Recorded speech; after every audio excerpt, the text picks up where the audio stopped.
3 of.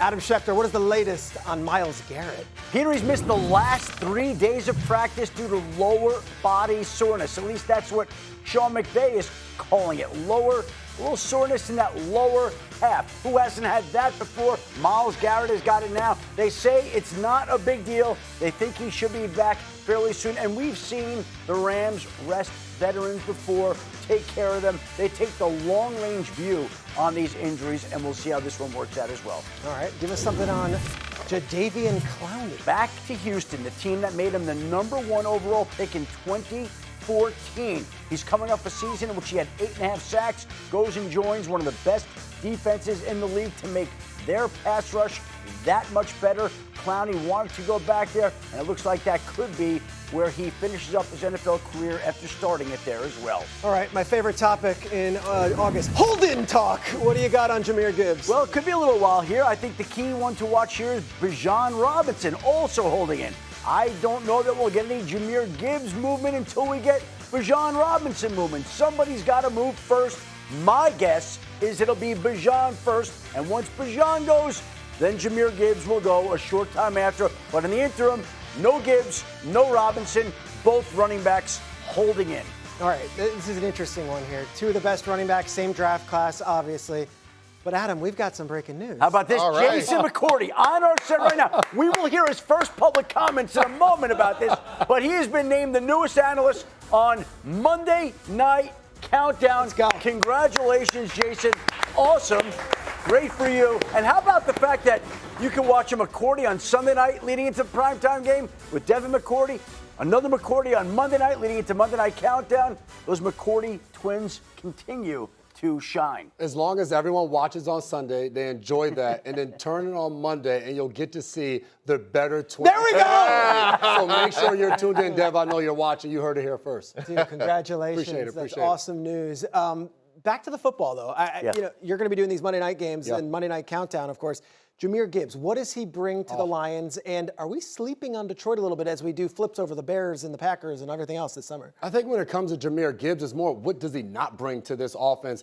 The dynamic, the speed, the athleticism that he has. He can catch the ball out of the backfield. What's interesting about Gibbs in this offense is there's no more David Montgomery. He's now playing for the Houston Texans. He's had to split carries since he's come into the NFL. He now will be the bell cow in the backfield for this offense. And I think it adds another dimension with him back there. It's interesting. Him, Bijan Robinson, who's going to go first? Robinson used a lot as a wide receiver, split out all over the field.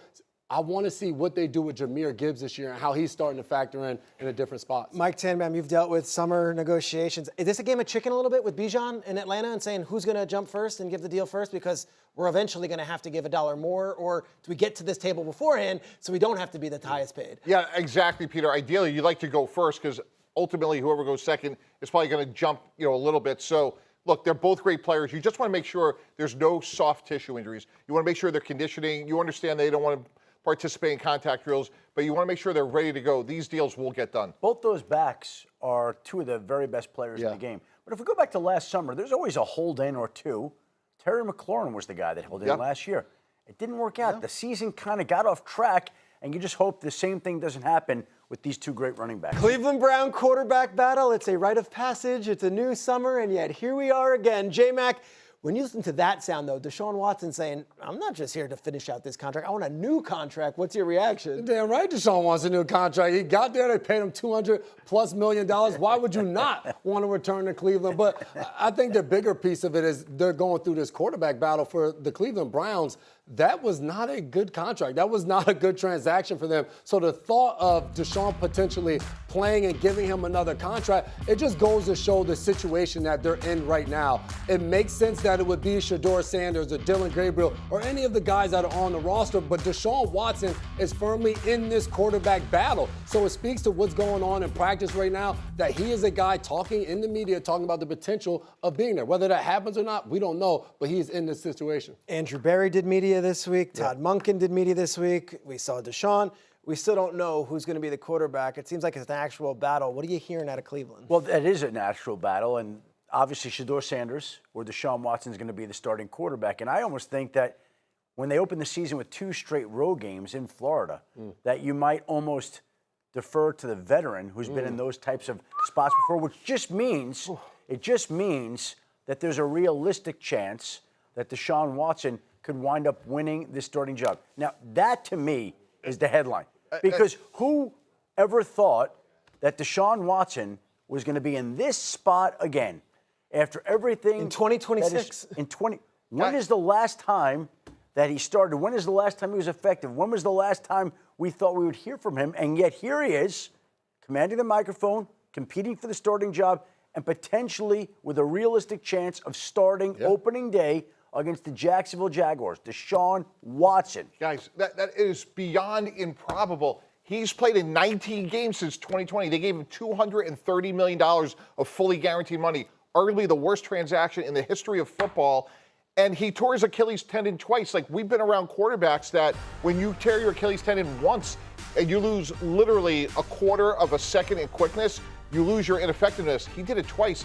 I can't understand why they don't look at Taylor Green, Dylan Gabriel, and Shedeur Sanders and say, we got 3 young guys. Let's see what we have here. Obviously, we have multiple first-round picks in 2027. This, to me, is beyond improbable. And how do we think that based on 19 games in 6 years, that he's now going to play in 17 games in 2026? You go with the guy that is the most impressive, that's going to win the job. And again, yes, he's played in 19 games since 2020. 19 games. But if he is the best quarterback in camp, he's going to win the job and he's going to be the starter on opening day.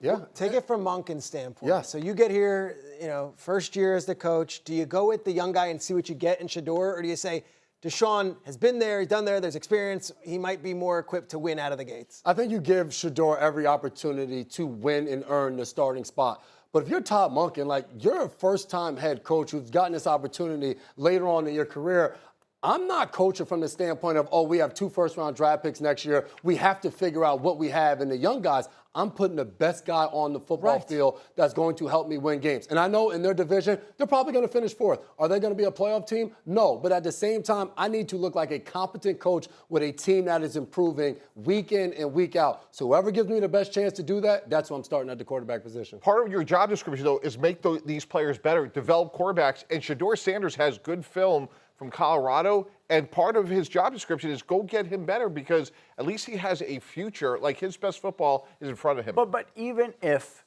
Deshaun Watson does wind up starting the season, I would be very comfortable in saying there's a real chance and a real possibility we're going to see both these quarterbacks and maybe more this season. Deshaun may start it, but Shedeur Sanders is going to get his chance at some point this season to show the type of starting quarterback that he can be. The preseason games await us, and we will see who wins that battle.